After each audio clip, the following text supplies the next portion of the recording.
What happens to Jerry MacKenzie after Roger sends him back through the stones? Let's talk about it. As always, this will have spoilers for the books and the show, so if you are looking to avoid those, please do keep on scrolling. So one of the questions I get asked a lot in my comments is what happens to Jerry after he leaves this time and goes back through the stones? And the answer to that is in the Outlander novella, A Leaf on the Wind of All Hallows. This is one of the shorter novellas. It's only 67 pages, so if you want to read it, I highly suggest you do. It's a great quick read, and it gives a lot of insight into the character of Jerry and what happened here.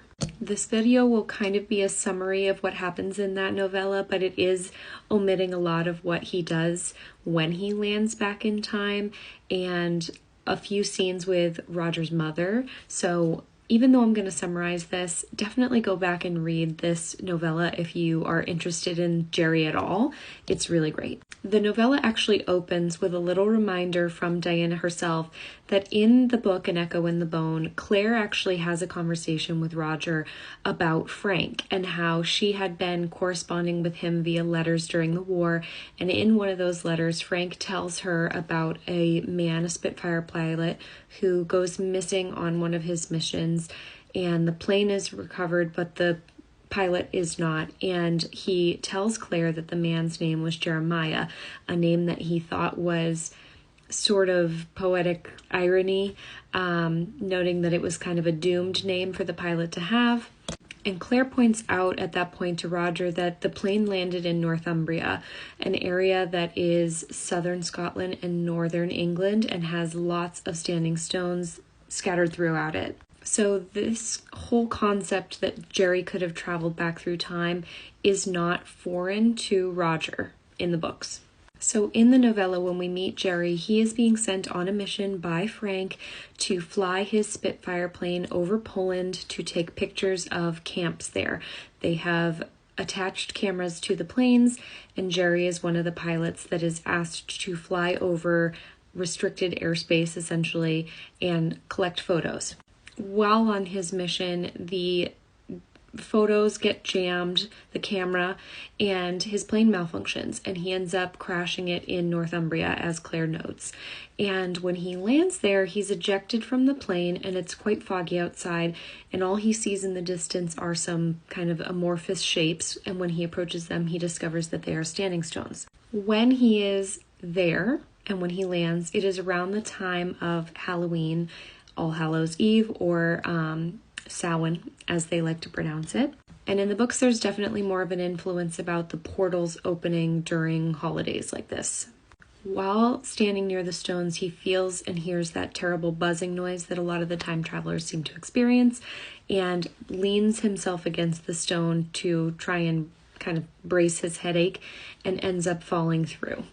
While we get in the novella, Jerry going back in time, we learn that they speed the story up 2 years. They're in London at his wife Dolly's mother's home, and Frank Randall pays her and Roger a visit. Now, Roger was a baby when Jerry left, so he would be around 2 years old at this time.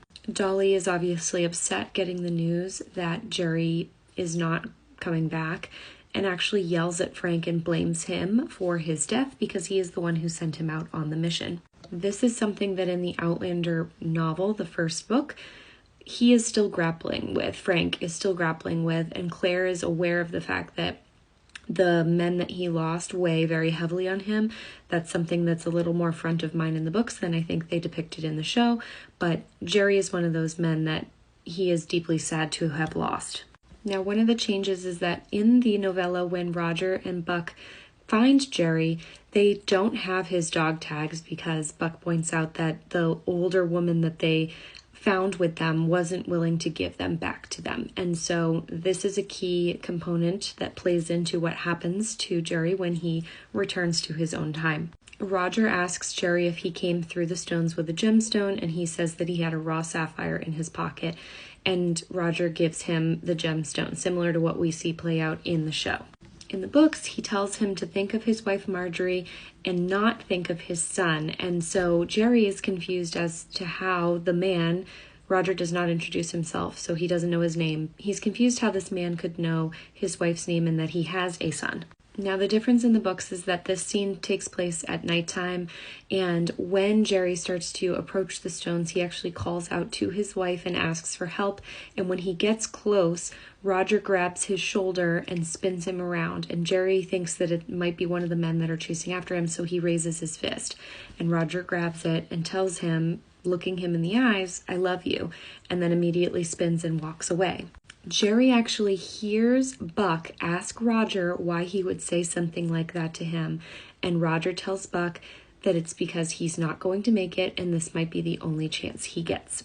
In the show, it plays out slightly differently.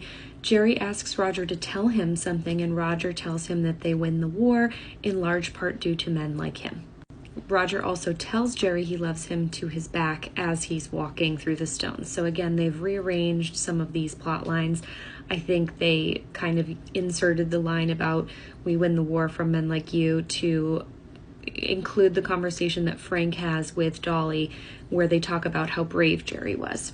Now, when Jerry lands back in his own time, he sees the big divot in the ground where the plane was, but the plane is not there, and he happens upon a group of soldiers who are traveling to Salisbury, and they pay for his ticket from Salisbury to London. When he arrives in London, his home that him and Dolly had Roger in is gone. It's been destroyed in air raids, and Jerry is looking at the city of London absolutely destroyed, filled with barricades and barriers, and is collapsed on the sidewalk looking at the home that he used to live in and assuming that that means that his wife and child are gone. One of his neighbors sees him and informs Jerry that they are very much alive and are at Dolly's mother's home, and he had only been there twice before he left but knows where it is and decides to take the tube.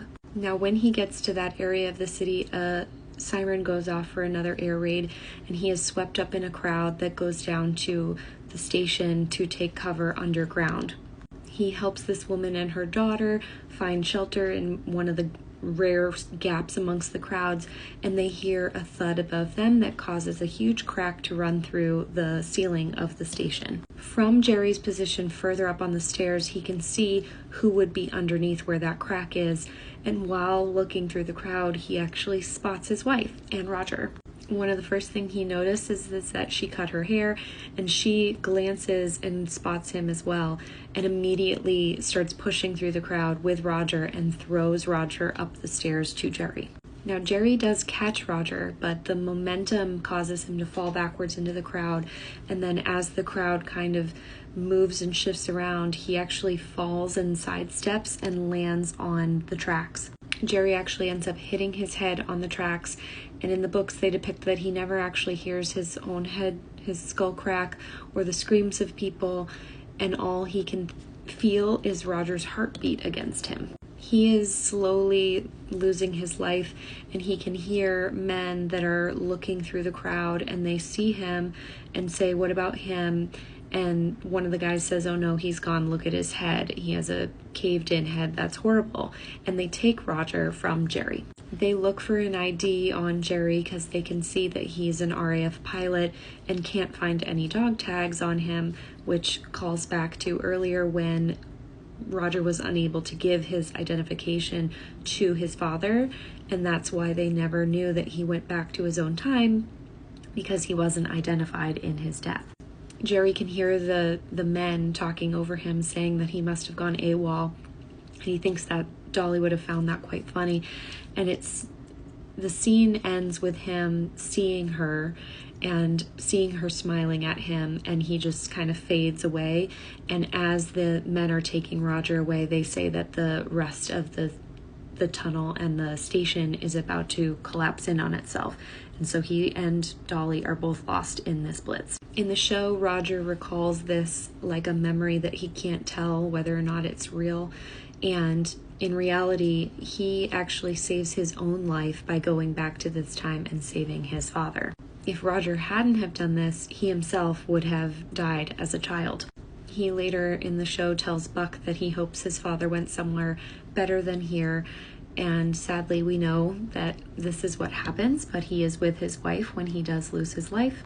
And once again, he displays bravery that Frank references earlier in the novella by saving Roger. So while Roger thinks he saved his father's life, he actually saves his own.